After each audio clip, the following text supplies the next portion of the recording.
Honorable President of India, Home Secretary, Government of India holding the charge of Secretary Personnel, Director LBSNAA, Secretary to the President, distinguished guests, my fellow officer trainees, ladies and gentlemen, a very good morning. To be addressed, guided and inspired by the first citizen of our country in Rashtrapati Bhavan is a much awaited and cherished moment in the life of every young probationer. It is indeed a high privilege and distinct honor to have an audience with the Honorable President of India. Ma'am, I, Saksham Goyal, on behalf of the IAS Officers Batch of 2022, express our heartfelt gratitude for this opportunity. To initiate the proceedings, may I now invite Shri Ajay Kumar Bhalla, Home Secretary and Secretary Personnel, to kindly deliver the welcome address. Bharat की माननीय राष्ट्रपति महोदया, राष्ट्रपति जी के सचिव, निदेशक लाल बहादुर शास्त्री प्रशासन academy, 2022 batch के सहायक सचिव और मेरे साथी, 2022 बैच के आईएएस अधिकारियों और हम सभी के लिए एक विशेष अवसर है कि हमें आज माननीय राष्ट्रपति महोदया जी से मिलने का अवसर मिला है। कार्मिक और प्रशिक्षण विभाग की ओर से मैं इस महत्वपूर्ण अवसर पर यहाँ उपस्थित सभी लोगों का हार्दिक स्वागत करता हूँ। प्रतिवर्ष कार्मिक और प्रशिक्षण विभाग युवा आईएएस अधिकारियों को उनके करियर की शुरुआत में ही भारत सरकार के कामकाज के बारे में जानकारी प्रदान करने के लिए सहायक सचिवों के कार्यक्रम का आयोजन करता है। 2022 बैच के हमारे साथ मौजूद अधिकारी मसूरी में अपने प्रशिक्षण को दूसरे चरण से पहले अपने जिला प्रशिक्षण के बाद इस कार्यक्रम के लिए 8 सप्ताह के प्रशिक्षण के लिए दिल्ली में आए हुए हैं। सहायक सचिव कार्यक्रम को माननीय प्रधानमंत्री जी के विजन के अनुसार वर्ष 2015 में प्रारंभ किया गया था, जब भारतीय प्रशासनिक सेवा के 2013 बैच के अधिकारियों को मंत्रालय विभागों में सहायक सचिव के रूप में पहली बार तैनात किया गया था। तब से लेकर अब तक कोविड महामारी के दौरान वर्षों को छोड़कर ये कार्यक्रम लगातार सफलतापूर्वक चल रहा है। इस वर्ष 181 आईएएस अधिकारियों को 20 मई 2024 से 12 जुलाई 2024 तक 8 सप्ताह की अवधि के लिए भारत सरकार के 46 मंत्रालयों और विभागों में सहायक सचिव के रूप में तैनात किया गया है। सहायक सचिव कार्यक्रम सरकार के समग्र सिविल सेवा की कैपेसिटी बिल्डिंग के प्रयासों को में एक महत्वपूर्ण भूमिका निभाता है। ये उन्हें राज्य स्तरीय पॉलिसी इम्प्लीमेंटेशन के साथ तालमेल बिठाकर नेशनल पर्सपेक्टिव हासिल करने में मदद करता है। ये उन्हें सिटीजन सेंट्रिक प्रशासन के लिए whole of the government approach को आत्मसात करने और विकसित भारत के परिवर्तन एजेंट बनने का अवसर भी देता है। वे ये भी समझेंगे कि पब्लिक सर्विस डिलीवरी में सुधार और फ्यूचर रेडी गवर्नेंस सुनिश्चित करने के लिए भारत सरकार में टेक्नोलॉजी को कैसे अपनाया जा रहा है। मंत्रालयों और विभागों को भी सहायक सचिवों के नवीन विचारों से लाभ होगा, जो कि वे अपने इनोवेटिव आइडियाज़ के थ्रू साझा भी कर सकते हैं। सहायक सचिव कार्यक्रम की एक प्रमुख विशेषता ये भी है कि युवा अधिकारियों को माननीय राष्ट्रपति जी, माननीय उपराष्ट्रपति जी और माननीय प्रधानमंत्री जी से भेंट करने तथा देश के वरिष्ठ सिविल सर्वेंट्स को क्लोज इंटरेक्शन करने का अवसर भी देता है। कार्यक्रम के दौरान ये अधिकारी नई और पुरानी संसद की इमारतों, प्रधानमंत्री संग्रहालय एवं राजघाट पर महात्मा गांधी जी के स्मारक का भी दौरा करते हैं। माननीय राष्ट्रपति जी, युवा अधिकारियों के लिए मार्गदर्शन और प्रेरणा से युक्त आपके संबोधन को सुनने के लिए हम उत्सुकता से प्रतीक्षारत हैं। मैं आश्वस्त हूं कि आज का ये सुअवसर उनकी स्मृति पटल पर सदैव अंकित रहेगा और अपने समग्र कैरियर के दौरान इन सहायक सचिवों को पब्लिक एडमिनिस्ट्रेशन के उच्च मानकों को प्राप्त करने के लिए प्रेरित करेगा। धन्यवाद। जय हिंद। आदरणीय राष्ट्रपति महोदया एवं समस्त अतिथिगण, माननीय महोदया, मेरा नाम तुषार आनंद है। मैं उत्तर प्रदेश के लखनऊ जिले का निवासी हूँ और मुझे आगमट संवर्ग आवंटित हुआ है। वर्तमान में मैं वित्त मंत्रालय आर्थिक कार्य विभाग में सहायक सचिव के पद पर कार्यरत हूँ। माननीय महोदया, एक प्रशिक्षु अधिकारी से कर्मयोगी बनने का हमारा सफ़र लाल बहादुर शास्त्री राष्ट्रीय प्रशासन अकादमी मसूरी के बुनियादी पाठ्यक्रम से प्रारंभ हुआ, जहाँ पर अनुशासन, समयबद्धता एवं अंतर सेवा मेल मिलाप जैसे मौलिक गुण हमें सिखाए गए। शैक्षिक पाठ्यक्रम के दौरान हमें विभिन्न विषयों जैसे कानून, लोक प्रशासन, अर्थशास्त्र और प्रबंधन में विशेषज्ञों ने प्रशिक्षण प्रदान किया। केवड़िया भ्रमण, जहाँ पर माननीय प्रधानमंत्री जी ने हमें संबोधित किया, एक अविस्मरणीय अनुभव था। माननीय महोदया, बुनियादी पाठ्यक्रम के समापन समारोह में आपके आगमन से प्रशिक्षु अधिकारियों का उत्साहवर्धन हुआ। प्रथम चरण के प्रशिक्षण के दौरान अकादमी के विशेषज्ञों ने हमें भू राजस्व, दंड प्रक्रिया एवं क्षेत्रीय भाषाओं का भी ज्ञान प्रदान किया। अकादमी के सैद्धांतिक प्रशिक्षण के उपरांत महोदया 1 वर्ष की अवधि के लिए क्षेत्र प्रशिक्षण हेतु हम अपने संवर्ग में गए। इस अवधि में हमने जिला प्रशासन की कार्यप्रणाली को समझा और सामान्य नागरिकों की समस्याओं का समाधान करने का प्रयत्न किया।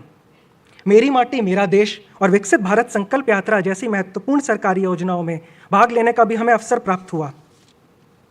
माननीय महोदया, इसके उपरांत सहायक सचिव कार्यक्रम में हमें सचिवालय की कार्यप्रणाली को अनुभव करने का एक सुनहरा अवसर मिला, जहां जिला प्रशिक्षण ने हमें क्षेत्रीय स्तर पर प्रशासन में कुशल बनाया।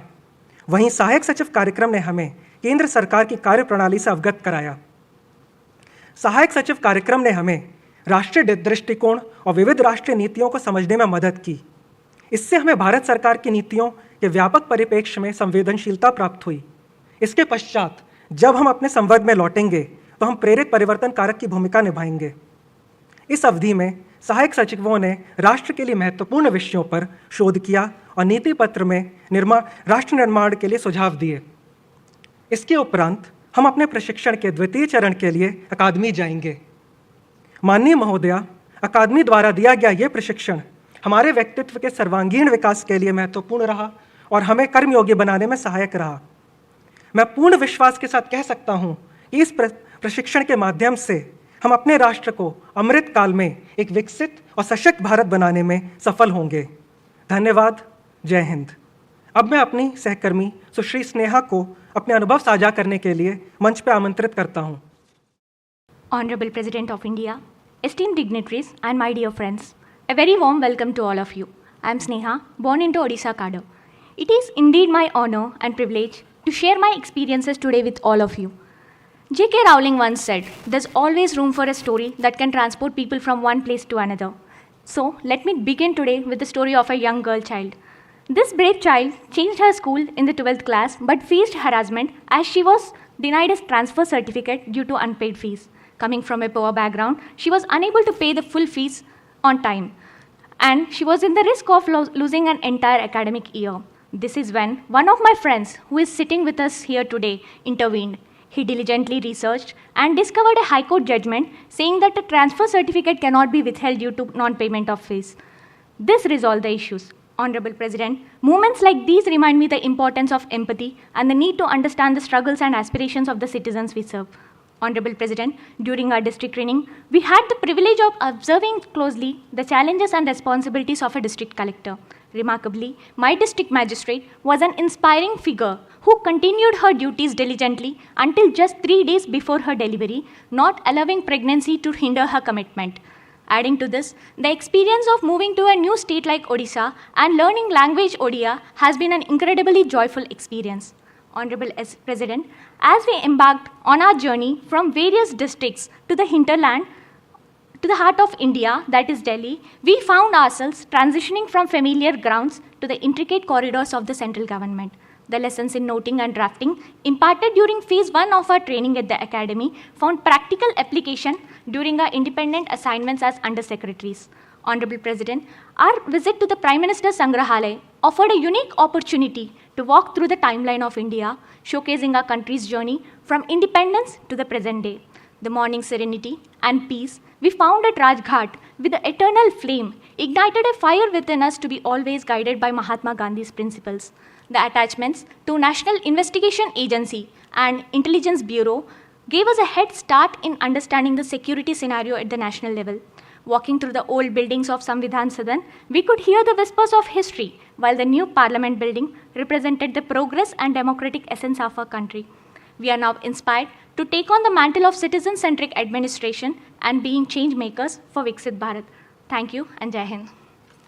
प्रिय ऑफिसर ट्रेनीज, आज मुझे आईएएस के 2022 बैच के आप सभी युवा अधिकारियों से मिलकर बहुत प्रसन्नता हो रही है। सिविल सेवा परीक्षा में उच्च स्थान प्राप्त करके आईएएस के लिए चुना जाना प्रतिभा के साथ साथ कठिन परिश्रम तथा लक्ष्य प्राप्त करने के प्रति निष्ठा का परिचायक भी है। इसलिए मैं आप सबकी विशेष सराहना करती हूँ। मैं वुमेन ट्रेनी ऑफिसर्स की विशेष सराहना करती हूँ, क्योंकि मैं जानती हूँ कि जीवन के किसी भी क्षेत्र में आगे बढ़ने के लिए महिलाओं को अनेक सीमाओं का सामना करना पड़ता है। मुझे ये देखकर खुशी होती है कि आईएएस में महिला अधिकारियों की संख्या बढ़ रही है। ये हमारी समाज और देश के विकास का एक बहुत महत्वपूर्ण आयाम है। मुझे बताया गया है कि आपके तुरंत बाद के यानी 2023 बैच के आईएएस ऑफिसर ट्रेनीज में महिलाओं की संख्या 42% है। ये एक अत्यंत गौरवशाली कीर्तिमान है। इसमें मुझे भारत के विकास की शानदार तस्वीर दिखाई देती है। मैं समझती हूँ कि प्रशिक्षण के दौरान आपको देश, समाज तथा प्रशासन से जुड़ा जो ज्ञान और अनुभव मिला है वो आपके पूरे करियर के दौरान आपके लिए सहायक सिद्ध होगा। मुझे बताया गया है कि आजकल सहायक सचिव कार्यक्रम के जरिए आप सबको करियर के शुरुआती दौर में ही भारत सरकार के कामकाज से अवगत कराया जा रहा है। आप सबको अत्यंत वरिष्ठ और अनुभवी अधिकारियों के मार्गदर्शन में काम करने का अवसर भी मिल रहा है। ये एक्सपोजर आपको देशव्यापी दृष्टिकोण प्रदान करेगा। जब आपकी पोस्टिंग किसी क्षेत्र में होगी तब नीति निर्धारण करने और निर्णय लेने में ये नेशनल पर्सपेक्टिव का लाभ आप सबको मिलेगा। हमारे देश में आईएएस को ड्रीम जॉब माना जाता है, यानी आप सब ऐसे पदों पर कार्यरत होने जा रहे हैं जिन पर पहुंचने का सपना हर वर्ष लाखों युवा देखते हैं। बहुत बड़ी संख्या में महत्वाकांक्षी युवा इस सपने को पूरा करने के लिए दिन रात मेहनत भी करते हैं, लेकिन ये अवसर केवल आपको मिला है कि इस प्रतिष्ठित सेवा के माध्यम से आप देशवासियों के कल्याण के लिए कार्य करें। स्वाधीन भारत में आईएएस की भूमिका को परिभाषित करते हुए सरदार पटेल ने कहा था कि सभी सिविल सर्वेंट्स को स्पिरिट ऑफ सर्विस के साथ काम करना चाहिए। उनका ये भी कहना था कि देश के सामान्य लोगों के साथ अपनेपन का व्यवहार करना हर अधिकारी का आवश्यक कर्तव्य है। आप जहाँ भी काम करें वहाँ अपने संवेदनशीलता, ईमानदारी तथा कार्यकुशलता की छाप छोड़ें ताकि वहाँ के लोग आपके जाने के बाद भी आपके योगदान को सदा याद रखें। आईएएस अधिकारी देश के विभिन्न क्षेत्रों में उच्च पद पर कार्यरत है। आज भारत दुनिया के विकसित देश के साथ कदम से कदम मिलाकर चलना चाहता है। अनेक क्षेत्रों में हम नई कीर्तिमान स्थापित कर रहे हैं। हाई टेक्नोलॉजी के इस युग में जब देश दुनिया की हर जानकारी लोगों को रियल टाइम में मिल रही है तो अब आपकी चुनौतियां और भी बढ़ जाती हैं। आप जब तक किसी भी स्कीम के सोशल या इकोनॉमिक गोल्स अचीव करेंगे तब तक लोगों की नीड्स, अवेयरनेस और एस्पिरेशंस और बढ़ चुकी है होगी। इसीलिए आप आज से ही ऐसे स्कीम्स बनाना शुरू करें जिनके बल पर आप फ्यूचर रेडी हैं। बड़ी लक्ष्यों को प्राप्त करने के लिए, इंक्लूसिव और सस्टेनेबल डेवलपमेंट के लिए तथा हर वर्ग के लोगों के सोशियो इकोनॉमिक एम्पावरमेंट के लिए प्रशासन की कार्य संस्कृति जन भागीदारी पर आधारित होनी चाहिए। विकसित भारत के निर्माण के लिए विकसित मानसिकता अनिवार्य है।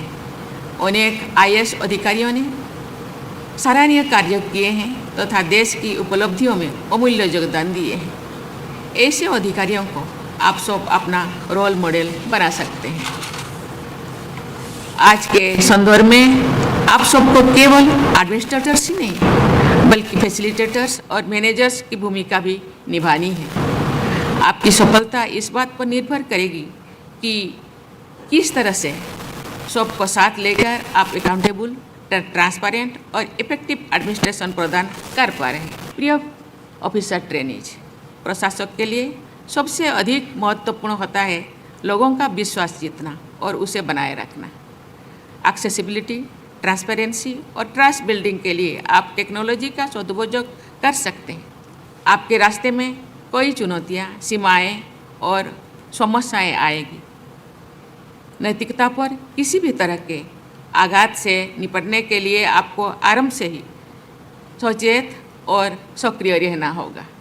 मुझे विश्वास है कि सरकार की नीतियों और कार्यक्रम में लागू करने के साथ साथ आप सब अपने निजी आचरण में भी इंटीग्रिटी, राइटियसनेस और सस्टेनेबिलिटी को बढ़ावा देंगे। मुझे ये जानकर प्रसन्नता होती है कि अनेक अधिकारी इनोवेशंस को बढ़ावा दे रहे हैं। मुझे विश्वास है कि आप सब भी नई सोच के साथ नई समाधानों के द्वारा देश के विकास को आगे बढ़ाएंगे। मुझे पूरा भरोसा है कि आप सब आने वाले समय में भारत का गौरव बढ़ाएंगे। अमृतकाल के दौरान भारत को विकसित राष्ट्र बनाने के संकल्प को सिद्ध करने में आप सब अमूल्य योगदान देंगे। इसी विश्वास के साथ मैं आप सभी को हार्दिक शुभकामनाएं देती हूं और आपके उज्जवल भविष्य की मंगल कामना करती हूं। धन्यवाद। जय हिंद, जय भारत।